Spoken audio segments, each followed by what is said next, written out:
Tuhan bersamamu.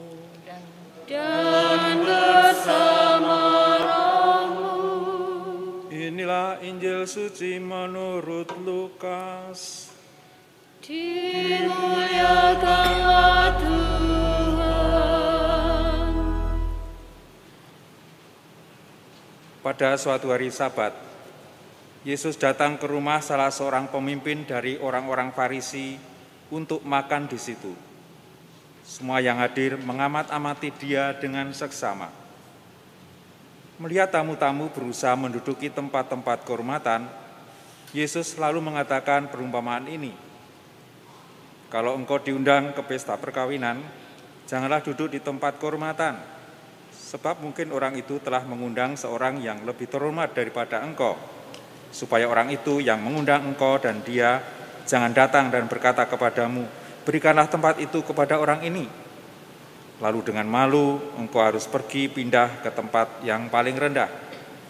Tetapi apabila engkau diundang, duduklah di tempat yang paling rendah.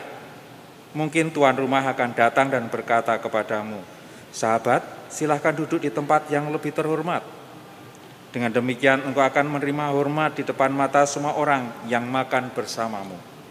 Sebab siapa saja yang meninggikan diri akan direndahkan, dan siapa saja merendahkan diri akan ditinggikan. Lalu Yesus berkata juga kepada orang yang mengundang dia, apabila engkau mengadakan perjamuan siang ataupun perjamuan malam, janganlah engkau mengundang sahabat-sahabatmu, saudara-saudaramu, kaum keluargamu, atau tetangga-tetanggamu yang kaya, karena mereka akan membalasnya dengan mengundang engkau pula, dan dengan demikian engkau mendapatkan balasnya. Tetapi apabila engkau mengadakan perjamuan, undanglah orang-orang miskin, orang-orang cacat, lumpuh, dan orang-orang buta. Engkau akan berbahagia karena mereka tidak mempunyai apa-apa untuk membalas engkau, sebab engkau akan mendapat balasannya pada hari kebangkitan orang-orang benar. Demikianlah sabda Tuhan. Terpujilah Kristus.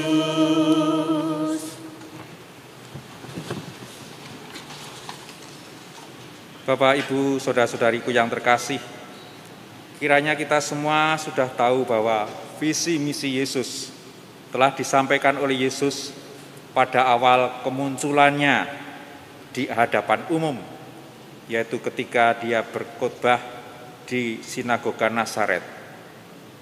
Roh Tuhan ada padaku, oleh sebab ia telah mengurapi aku untuk menyampaikan kabar baik kepada orang-orang miskin, dan ia telah mengutus aku untuk memberitahukan pembebasan kepada orang-orang tawanan dan penglihatan bagi orang-orang buta dan pembebasan bagi orang-orang yang tertindas, untuk memberitakan tahun rahmat Tuhan telah datang.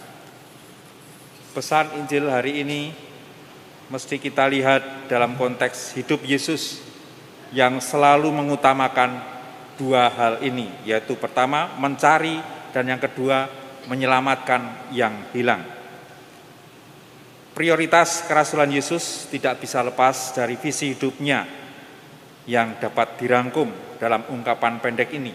Lebih besar kebahagiaan di surga atas bertobatnya satu orang daripada 99 orang yang tidak memerlukan pertobatan. Kalau perikop Injil hari ini kita baca secara lengkap, kita akan mendapatkan bukti bahwa Yesus memprioritaskan untuk menyelamatkan mereka yang hilang atau mengusahakan agar orang-orang yang menderita mengalami belas kasih Allah. Injil hari ini diawali dengan cerita kedatangan Yesus pada suatu hari Sabat untuk makan di rumah orang Farisi yang terpandang. Semua orang yang hadir mengamat-amati Yesus, sebab mereka pernah mendengar bahwa pada suatu hari Sabat Yesus pernah menyembuhkan seorang perempuan yang dirasuki roh sampai bungkuk badannya. Dan memang benar, di rumah orang Farisi itu Yesus juga menyembuhkan orang yang sakit busung air, meskipun hari itu hari Sabat. Nah, ketika orang-orang mempertanyakan apakah tindakan Yesus ini bisa dibenarkan, Yesus menjawab, "Siapa yang tidak berbuat sesuatu bila anaknya atau lembunya terperosok ke dalam sumur pada hari Sabat?" Yesus juga mengingatkan, bukankah orang mengeluarkan lembu atau keledainya dari kandangnya setiap hari, termasuk hari Sabat, agar hewannya itu dapat pergi ke tempat minum? Yang disembuhkan di situ adalah manusia, keturunan Abraham. Jadi jauh lebih bermartabat daripada hewan. Oleh sebab itu, bolehlah orang yang sakit tadi diselamatkan. Yesus mengajak orang untuk memakai akal sehat. Kalau tidak disembuhkan pada saat itu juga, orang itu akan menjadi lebih buruk keadaannya.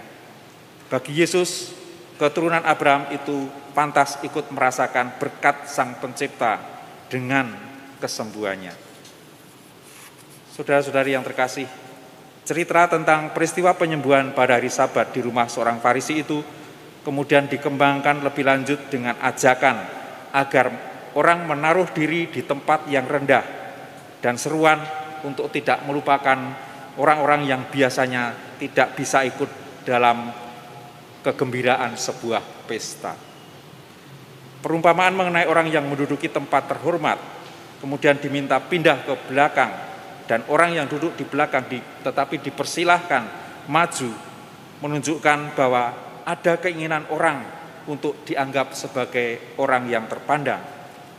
Dengan perumpamaan ini Yesus tidak bermaksud untuk mengajarkan sopan santun, tetapi Yesus mau menunjukkan hal yang lebih mendalam terkait ajaran mengenai kerajaan Allah.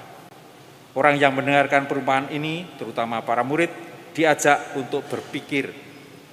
Dalam kisah perumpamaan tadi disebutkan bahwa hanya ada satu tempat kehormatan, padahal banyak orang ingin memperolehnya, ingin mendapatkannya.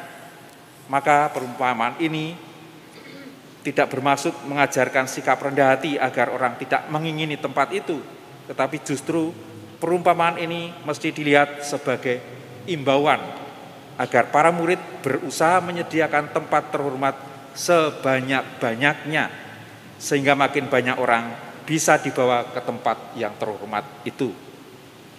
Para murid harus berusaha agar makin banyak orang mengalami keberuntungan atau merasakan sebagai manusia yang bermartabat.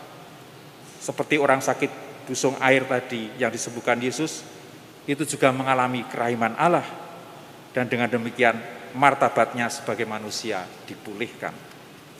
Yesus mencari dan menyelamatkan yang kecil, menyelamatkan yang hilang dan yang menderita. Yang juga bisa kita teladani dari Yesus adalah bahwa dalam karyanya Yesus tidak pernah menonjolkan diri. Ketika menyembuhkan orang kusta misalnya, Yesus melarang orang itu memberitahukan kepada siapapun. Atau setelah peristiwa penyembuhan mata dua orang buta, Yesus juga melarang mereka untuk woro-woro. Saudara-saudari yang terkasih, dalam bagian kedua dari Injil hari ini, ada pengajaran yang melengkapi bagian pertama. Bila para murid didorong untuk menyediakan tempat terhormat sebanyak-banyaknya sehingga banyak orang dapat ikut menikmatinya, manakah kegiatan yang paling mendukung tujuan itu? Jawabannya ialah, undanglah orang yang tidak bakal mampu membalas mengundang, yakni orang miskin, orang cacat, orang lumpuh, dan orang buta. Disebutkan juga dalam perumpamaan itu bahwa kebaikan yang tak langsung bisa dibalas ini menjadi sumber kebahagiaan bagi yang mengadakan pesta. Orang mesti menantikan balasan yang benar-benar diharapkan, yaitu balasan yang diberikan pada hari terakhir oleh Yang Maha Kuasa. Dengan demikian diajarkan agar orang menjalankan kebaikan kepada kaum lemah dengan dorongan yang amat manusiawi, tapi juga sekaligus religius. Manusiawi karena bagaimanapun juga balasan itu tetap kita harapkan. Bersifat religius karena balasan yang bakal diperoleh itu baru sungguh-sungguh didapat pada hari kebangkitan orang-orang benar. Bapak, Ibu, dan saudara-saudari yang terkasih, merenungkan pesan Yesus dalam perikop Injil hari ini mengingatkan saya tentang kegiatan yang menarik dan pantas diacungi jempol dari sebagian umat paroki Kota Baru ini, yaitu gerakan Sego Mubeng. Dan tentu Anda semua tidak asing dengan gerakan Sego Mubeng ini. Komunitas ini atau gerakan ini mulai terbentuk sekitar tahun 2018. Tentu juga tak lepas dari gagasan pastor paroki yang disambut oleh sebagian umat yang tergerak untuk membantu sesama. Gerakan Sego Mubeng secara periodik membagikan makanan atau sembako kepada kelompok-kelompok yang tidak beruntung.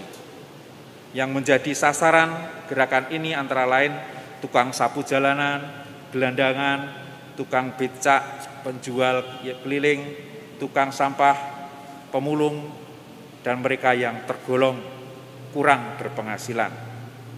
Dengan mendapatkan makanan di pagi hari misalnya, mereka ini bisa bekerja dengan lebih kuat dan merasakan kebaikan Tuhan.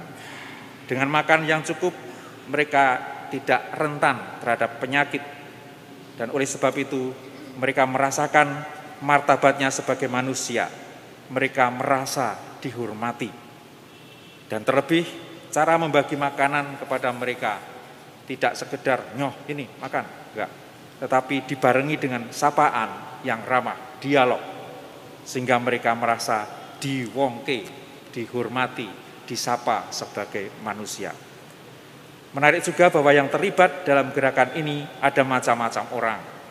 Ada suster, ada mahasiswa, ibu-ibu, romo, atau bahkan komunitas Masjid Syuhada dan juga komunitas gereja HKBP Kota Baru juga ikut terlibat. Mereka ini mengambil peran yang bermacam-macam.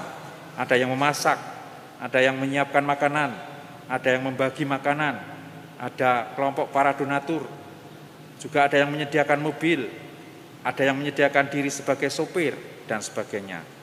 Inilah gerakan solidaritas yang melibatkan banyak pihak secara inklusif. Dan sudah 4 tahun gerakan Sego Mubeng ini bekerja, membantu orang-orang yang tidak akan mampu memberikan balasan. Inilah contoh kegiatan yang menyediakan tempat terhormat kepada semakin banyak orang.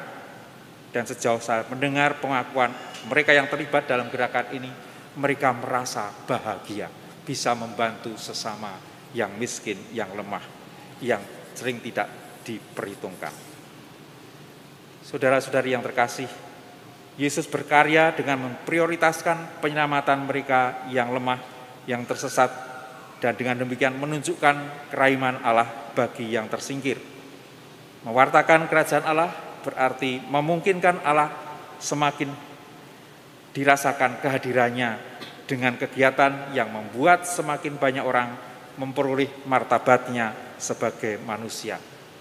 Kita ditantang untuk kreatif, membuat kehadiran Allah semakin dirasakan oleh manusia yang lemah dan tersingkir. Kita juga ditantang untuk berkarya dengan rendah hati.